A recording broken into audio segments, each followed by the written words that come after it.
এক ভাই জানতে চাচ্ছিলেন যে ইয়াজিদকে মুসলমান বলা হবে কিনা। সুবহানাল্লাহ, ইয়াজিদ কি মুসলমান ছিলেন না?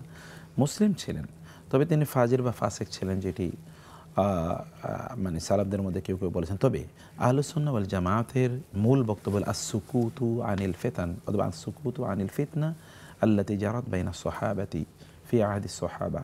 সাহাবায়ে কেরামদের যুগে যে ফিতনাগুলো হয়েছে সেই ফিতনাগুলো সম্পর্কে চুপ থাকার ইস্যু হলো, বিধান হচ্ছে আহলুস সুন্নাহ ওয়াল জামাতের। 2 নম্বর বিষয় হচ্ছে যে আহলুস সুন্নাহ ওয়াল জামাতের স্ট্যান্স হলো লা নালআনুহু ওয়ালা নুকাফিরহু ওয়ালা নুআসসিমুহু, মানে আমরা তাকে লানত করি না, আবার তাকে কাফেরও বলি না, আবার তাকে কি আমরা খুব তার প্রশংসা করি না। এটা আহলুস সুন্নাহ ওয়াল জামাতের, এটা হলো স্ট্যান্স। অতএব আমরা ওই আলোচনাই করতে চাই না, ঠিক ওই আলোচনাই বাদ দেন। কেন আপনি ইয়াজিদ বা ওই সময়ের আলোচনা বলছেন, কারবালা অথবা ধরুন যদি হাজ্জাজ বিন ইউসুফ এগুলো বলেন, আরও কত নৃশংসতা প্রতিদিনই আমরা দেখছি, প্রত্যেকটা মুহূর্তে আমরা এরকম নৃশংসতা দেখতে পাচ্ছি। অতএব এটা খায়রুল কুরুনের যেহেতু অন্তর্ভুক্ত, আর রাসূলুল্লাহ সাল্লাল্লাহু আলাইহি ওয়াসাল্লাম যেহেতু বলেছেন খায়রুল কুরুনি কারনি সুম্মা আল্লাযীনা ইয়ালুনহুম সুম্মা আল্লাযীনা ইয়ালুনহুম, অতএব ওই সময়ের আলোচনা করাটা উচিত নয়।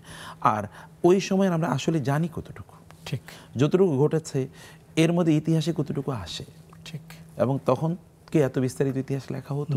এখন যত কিছু অ্যাভেলেবল না। আর এমনিই তো সালফে সাহারিন এই ব্যাপারে চুপ থাকতেন, তারা লিখেছেন কম থেকে কম লিখেছেন, তার কম অংশ আমাদের কাছে আছে, ঠিক। অতএব সেই জায়গায় আমাদের জন্য এটা নিয়ে বাড়াবাড়ি না করি। এবং এখানে তো একটা পক্ষ আছে, শিয়ারা আছে, এবং আমরা জানি শিয়ারা মূলত আব্দুল্লাহ ইবনে সাবার তারা অনুসারী, এবং মূল ঘটনা ঘটিয়েছে আব্দুল্লাহ ইবনে সাবার গোষ্ঠী। অতএব মূলত একটা চক্রান্ত এবং ষড়যন্ত্র। আর এখানে আমাদের বিশ্বাস সিন্ধু হয়ে যত আলোচনা আমাদের দেশে তৈরি হয়েছে, বিশ্বাস সিন্ধু অথবা যদি আমরা নবাবদের অথবা যে ইয়েদের এই যে তখন যে 12 মানে কি যেন ওরা যদি যারা আমাদের এই অঞ্চলটা পরিচালনা করেছিল 12 ভূঁইয়া, এরপরে যে নবাবদের আমলটা, নবাবরা সবাই ছিল শিয়া, এবং নবাব আলীবুদ্দি খান, নবাব মুর্শিদ আলী খান, অথবা ধরেন আমরা নবাব সলিমুল্লাহ কি জানো ওই যে সিরাজউদ্দৌলা, এরা সবাই তো আসলে শিয়া ছিল।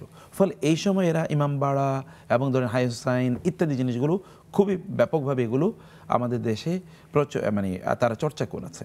চর্চা করার কারণে একটা হলো স্বাধীনতার ইতিহাস, এটা একটা ভিন্ন আলোচনা, সে জায়গায় যেন মানুষ মিক্স আপ না করে ফেলে।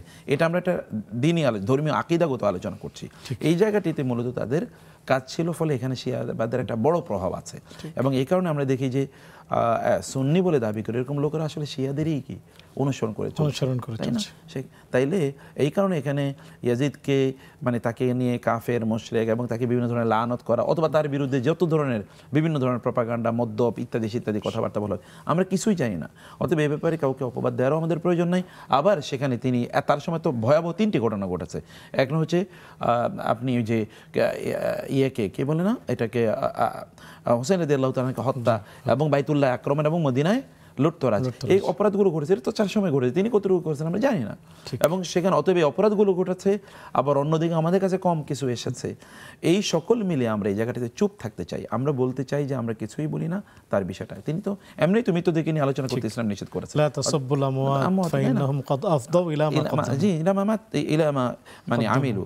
তো সেই জায়গায় আমরা তাদেরকে একেবারে ছেড়ে দেই, আল্লাহ সুবহানাহু ওয়া তাআলা তাদের বিচার এবং ফয়সালা করবেন ইনশাআল্লাহ। জাযাকুমুল্লাহু খায়রান।